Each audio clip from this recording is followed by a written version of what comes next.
네, 안녕하세요. 축구생각입니다.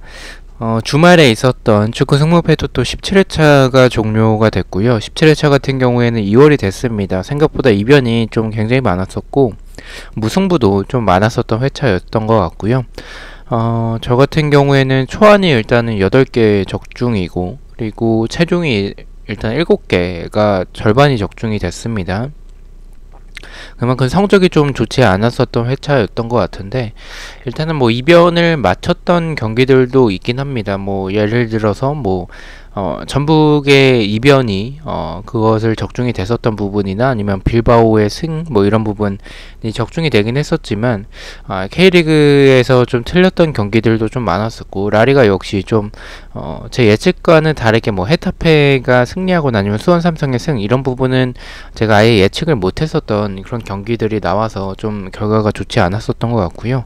원래는 복귀를 할 예정이었었으나 이번 주 주말에 세리에가 들어옵니다. 라리가가 들어오지 않아서 복귀는 건너뛰도록 하겠습니다.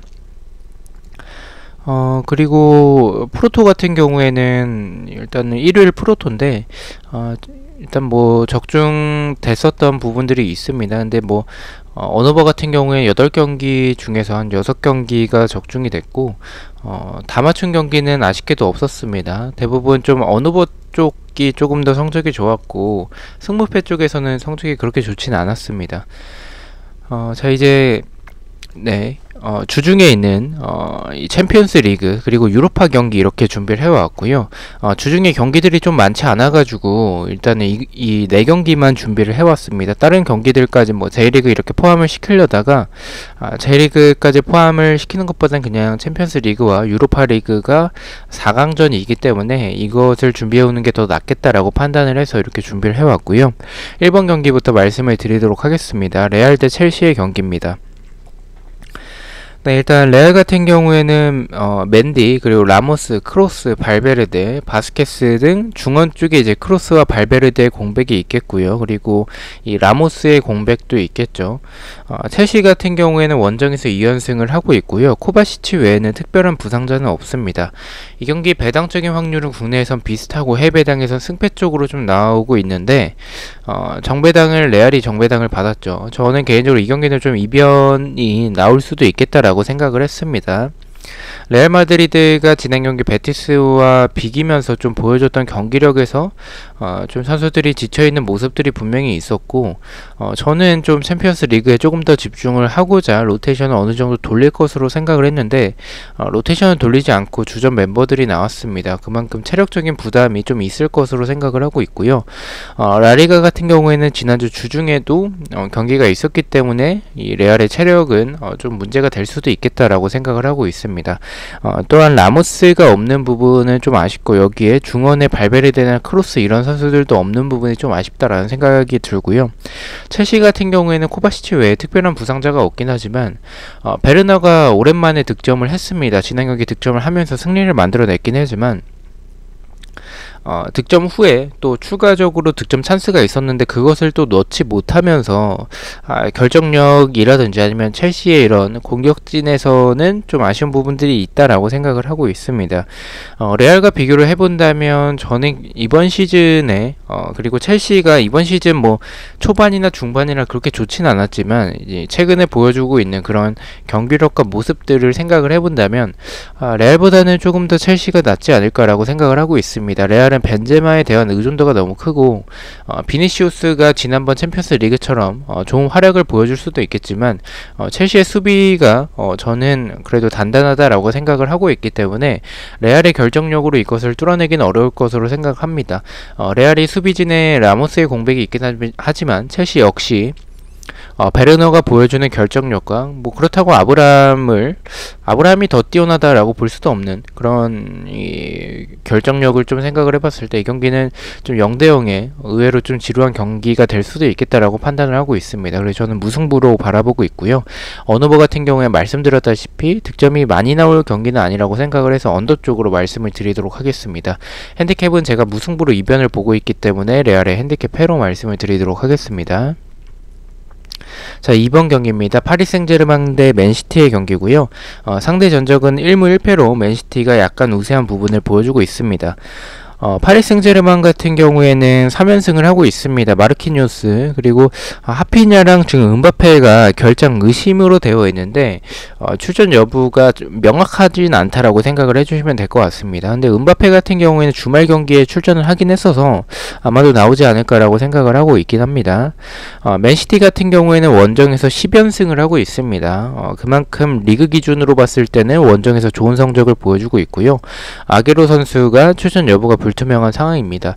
배당적인 확률은 국내에선 승패 쪽, 해외 배당에선 비슷한 확률을 보여주고 있는데 저는 개인적으로 이 경기는 일단 맨시티가 정배당을 받았습니다. 원정인데도 불구하고 맨시티에게 정배당을 줬다라는 부분은 맨시티가 조금 더 유리하다라고 좀 보는 것 같습니다. 저 역시도 일단은 맨시티가 좀 우세한 경기라고 생각을 하고 있고요. 개인적으로 파리 승제르맹의 승은 보고 있지는 않고 무승부와 패 중에서 좀 고민을 했었는데 저는 그래도 이 경기는 맨시티가 잡아낼 수 있지 않을까라고 생각을 하고 있습니다. 파리 생제르맹 같은 경우에는 지금 이 공격 쪽에서의 음바페 선수의 출전 여부가 불투명하긴 하지만 그 외 나머지 선수들에 있어서는 좀 출전이 가능해 보입니다. 그래서 파리 생제르맹이 무시할 팀은 아니긴 하지만 맨시티 입장에서 봤을 때 이번 시즌 챔피언스 리그를 우승하기 위한 우승하기에 좀 적기라고 좀 생각을 하고 있고요. 맨시티가 원정에서 좋은 흐름을 보여줬다라는 점, 그리고 파리 생제르맹 같은 경우에는 하피냐나 음바페 이런 좀 주축 자원들의 출전 여부가 불투명한 점도 있겠고요. 마르키뉴스 같은 경우에 출전이 좀 어려워 보여서 그렇게 본다면 이 경기는 좀 주축 자원들의 공백이 있는 파리 생제르맹 상대로 맨시티가 좀 이기는 결과가 나오지 않을까라고 생각을 하고 있습니다. 근데 이 경기는 승무패 쪽보다는 언어버 쪽을 조금 더 추천을 드립니다. 그래서 저는 일단은 파리 생제르맹의 패로 가져가 보도록 하고요. 언어버 같은 경우에는 오버로 말씀을 드리도록 하겠습니다.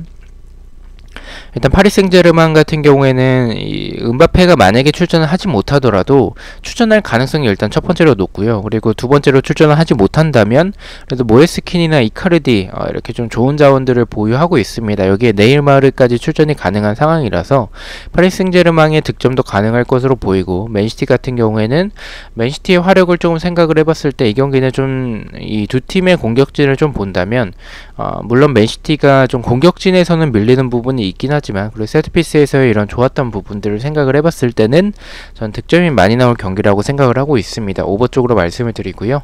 핸디캡 같은 경우에는 저는 1점 차의 결과가 나오지 않을까, 1점 차로 맨시티가 이기는 결과가 될 것으로 생각을 하고 있어서 파리 생제르맹의 핸디캡 무승부로 말씀을 드리도록 하겠습니다. 자, 3번 경기입니다. 유로파 경기고요. 맨유 대 AS 로마의 경기 말씀을 드리도록 하겠습니다.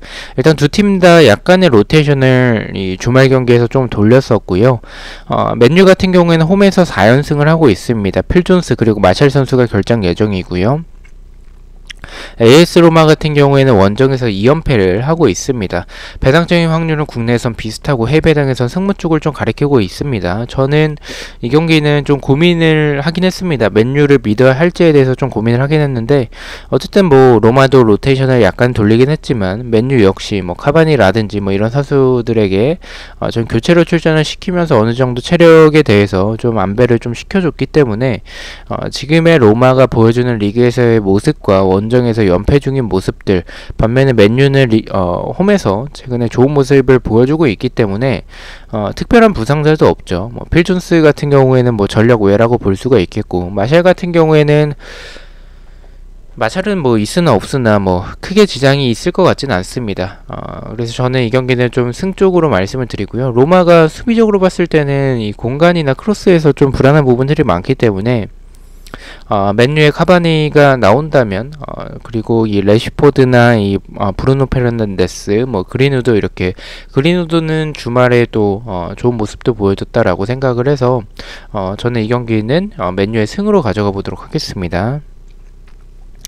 언어버 같은 경우에는 이 경기는 좀 역배인데 오버 쪽으로 말씀을 드리도록 하겠습니다. 일단 이 경기를 좀 오버로 바라보는 부분은 이 저는 이 로마의 수비를 생각해 봤을 때 맨유가 좀 대승할 경기라고 생각을 하고 있습니다. 개인적으로. 물론 제가 세리에를 좋아하긴 하지만 지금 두 팀의 전력 차이 그리고 이 리그의 차이는 지금 좀 크다라고 생각을 해요. 그렇게 본다면 맨유가 좀 대승할 경기라고 생각을 하고 있어서 저는 오버 쪽으로 말씀을 드리도록 하고요. 핸디캡 같은 경우에는 말씀드렸다시피 맨유의 좀 대승을 생각을 하고 있기 때문에 핸디캡 무승부보다는 맨유의 핸디캡 승리 마인승을 말씀을 드리도록 하겠습니다. 자, 마지막 경기입니다. 비아레알 대 아스날의 경기고요. 비아레알은 2연패를 하고 있습니다. 홈에서도 2연패를 하고 있고 이보라 선수가 결장 예정입니다. 아스날 같은 경우에 티어니, 다비드 루이즈, 라카제트 선수가 결장 예정이고요. 오바메양은 출전 여부가 출전을 할 가능성도 있어 보이긴 합니다. 일단 배당적인 확률은 국내에선 비슷하고 해외 배당에선 승과 패 쪽을 가리키고 있습니다. 이 경기 일단 비아레알의 최근의 흐름이 좋지 않기 때문에 아스날 쪽으로 사이드로 봐야 되나라고 좀 고민을 했었는데 일단 아스날에서 지금 결장 예정자가 좀 주축 자원들이 있기 때문에 그 부분이 좀 아쉽다라고 생각을 하고 있고요. 라카제트 같은 경우에는 엄청 좋다라고 볼 수는 없지만 그래도 은케티아보단 낫습니다. 또한 오바메양의 출전 여부가 좀 불투명한 모습들 여기에 다비드 루이즈나 특히 티어니 선수가 아스날에서 차지하는 역할이 좀 크다라고 생각을 하는데 티어니 대체자로 이제 뭐 자카가 나올 때도 있고 어쨌든 뭐 그런 상황인데 확실히 티어니가 있고 없고의 아스날의 차이는 저는 크다라고 생각을 하고 있습니다. 이렇게 주축 자원들의 공백이 있는 상황에서 비아레알이 최근에 리그에서 그렇게 좋은 흐름은 아니지만 유로파에서는 그래도 강했었던 모습 그리고 에메리가 감독 같은 경우에는 어떻게 보면 유로파에서는 굉장한 활약을 좀 보여줬었던 그런 감독이기 때문에 저는 아스날 상대로 분명히 도끼를 품어서 나오지 않을까라고 생각을 합니다. 아스날에서 잘렸었기 때문에 그래서 저는 이 경기는 지금 아스날의 부상자 명단에 조금 더 초점을 둬서 비아레알의 승으로 가져가 보도록 하고요. 언어버 같은 경우에는 이 경기도 좀 역배지만 언더 쪽으로 말씀을 드리겠습니다. 일단은 두 팀의 공격력을 봤을 때는 그래도 좀 오버가 나올 수도 있을 것 같긴 한데 일단 비아레알이 수비진의 주력이 좀 느리긴 합니다. 그래서 아스날이 이것을 노릴 수도 있겠지만 오바메양이 출전이 좀 불투명하고 라카제트 역시 좀 결장 가능성이 높기 때문에 그렇게 본다면 은케티아 그리고 뭐 스미스로우나 뭐 이 사카 뭐 이렇게 좋은 선수들을 보유하고는 있지만 원정에서의 아스날을 좀 믿긴 좀 어렵지 않을까라고 생각을 하고 있습니다. 그래서 저는 이 경기는 좀 득점이 많이 나오지는 않을 것 같다라고 생각을 해서 언더 쪽으로 말씀을 드리도록 하고요. 핸디캡 같은 경우에는 저는 비아레알의 1대0 정도의 좀 힘겹게 이기는 그런 승리가 나오는 그림으로 생각을 하고 있어서 1점 차의 승리를 바라보고 핸디캡 무승부로 말씀을 드리도록 하겠습니다. 자, 이렇게 4경기에 대해서 공유를 마쳤고요. 1번 경기부터 가장 추천을 드리는 픽을 말씀을 드리도록 하겠습니다. 1번은 레알의 언더, 2번은 파리 생제르맹의 오버, 3번은 맨유의 승리, 4번은 비아레알의 언더 이렇게 가장 추천을 드리도록 하겠습니다. 자, 이렇게 4경기 중에서 한 개의 픽을 가져와 봤고요. 부주력 픽입니다. 고배당이라든지 아니면 이 주력 픽은 멤버십 분들에게만 공유가 되고요.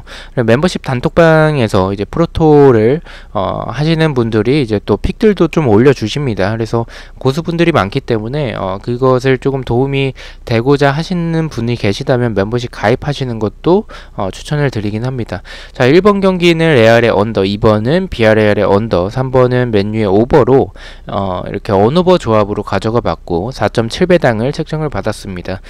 저는 이번 주말에 주말 경기들로 포르토 영상으로 다시 뵙도록 하겠습니다. 시청해주셔서 너무나도 감사드리고 구독과 좋아요 너무나도 감사합니다. 감사합니다.